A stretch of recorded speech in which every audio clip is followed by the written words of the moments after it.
J'ai la chance de vous présenter aujourd'hui l'outil Virage, dont je suis la fière autrice. Je m'appelle Amélie Saucier, je suis psychologue clinicienne, formatrice et superviseur.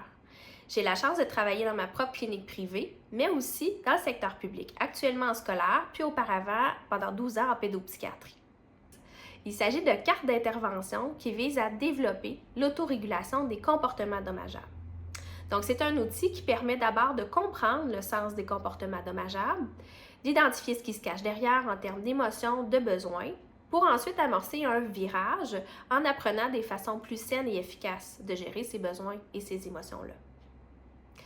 Les cartes Virage ont d'abord été conçues pour les adolescents et les jeunes adultes. Ils peuvent être utilisés seuls ou accompagnés d'un intervenant. Maintenant, comment ça fonctionne l'outil Virage?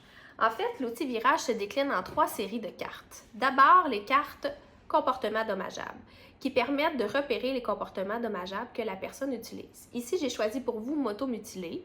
Et vous voyez à l'endos, il y a un texte qui vous guide sur la compréhension, le sens de l'automutilation.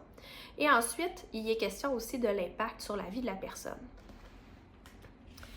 Ensuite, on peut sélectionner une ou plusieurs des cartes dans la série « Ce qui se passe pour moi ». Ici, j'ai choisi pour vous « Je veux changer ma douleur de place ». De nouveau, à l'endos, il y a un texte qui vous guide afin de vous aider à comprendre quel sens ça a d'avoir besoin de changer sa douleur de place. Qu'est-ce que ça peut vouloir dire aussi sur son fonctionnement? Par la suite, dernière série, il s'agit d'apprendre des moyens d'autorégulation. Donc, les cartes s'appellent moyens d'autorégulation et ciblent, chacune d'entre elles cible des nouvelles façons de voir, de penser, de réfléchir et des moyens concrets qui peuvent être adoptés dans la vie de la personne pour prendre mieux soin des besoins et des émotions qui viennent d'être identifiés à l'aide des 2 cartes précédentes.